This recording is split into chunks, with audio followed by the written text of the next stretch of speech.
my name is Lisa Cooper and I'm the founder and parent support manager for Angels. We're a charity that supports families of children who've got ADHD or autism, and I'm the parent of 2 young men who are neurodivergent. After my son Luke was diagnosed with autism at age 3, a local health visitor asked me if I would like to be involved in setting up a support group in Westmill in Hitchin. I'd struggled over the previous year or so, feeling isolated and guilty, with a child who was very challenging, and it felt like I'd had to battle to get him assessed, so I jumped at the chance. We named our group Angels, mostly after the local pub, but also after our children, and actually the Robbie Williams song was also a consideration. And from that humble beginning, with me as first chair, we grew and grew. It isn't just the isolation, worry and guilt that parents feel in those first months and years when they're trying to work out what's happening for their child and why. Without knowledgeable professionals involved, it can be hard to identify that children need an assessment for autism or ADHD, and even then, wait lists are years long. In the meantime, parents need support to understand their child's needs and to know how best to parent them. Without this, some of the behaviours that parents report from their children can be impossible to live with, and often traditional parenting strategies and expectations make things worse. Neurodivergent children face many challenges in fully accessing education, healthcare and employment and society due to the differences that they have with social and emotional development, sensory processing and the lack of appropriate support. They're 5 times more likely to be excluded from school.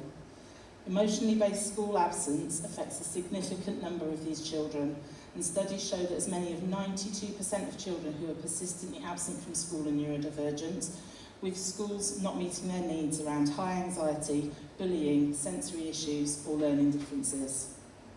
Neurodivergent people also face higher mortality rates and lower life expectancy than the general population, and death in childhood and midlife from unnatural causes is twice as likely, not because of the conditions, but because of the difficulties in accessing appropriate healthcare.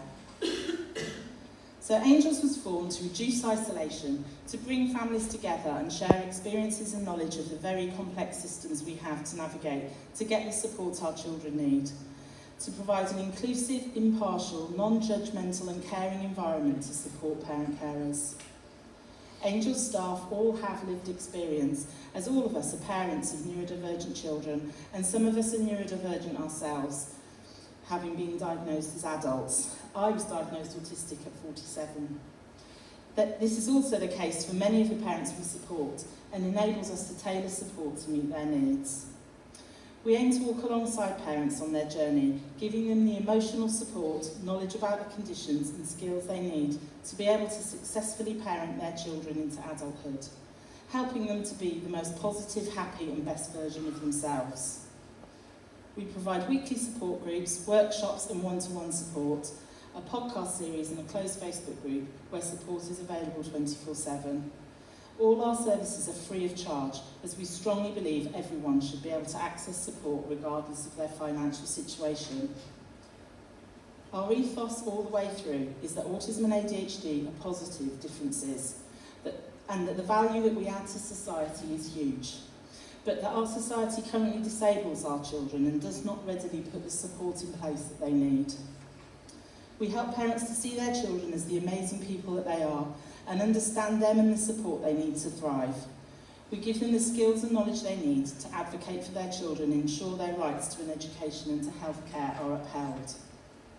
We support over 3,000 families, the majority of them are from Hertfordshire. Hello, my name is Bethan, and these are my lovely children. I first found Angels in 2020 when I realised that they were both autistic.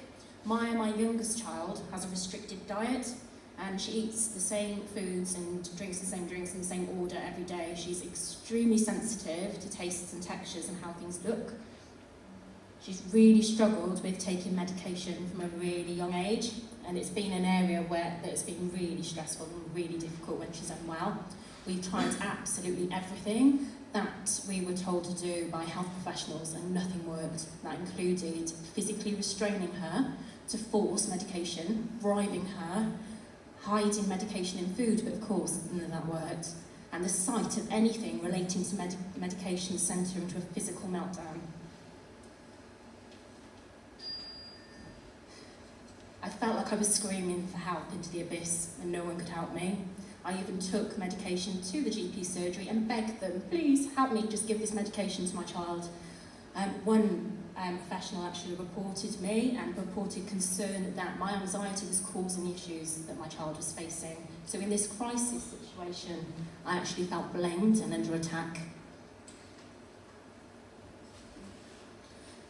I spoke to angels over the phone and it was like an instant weight lifted because they understood what we were experiencing and they educated me on Maya's rights to reasonable adjustments so she could access healthcare. They empowered me to write to my GP surgery and this action alone was life-changing because then we had a plan in place should she need antibiotics in the future and just more support and we felt just more in control and less afraid for the future. So this support, and I'm so passionate that we make sure that it's available to all the families that need it because it's absolutely life-changing.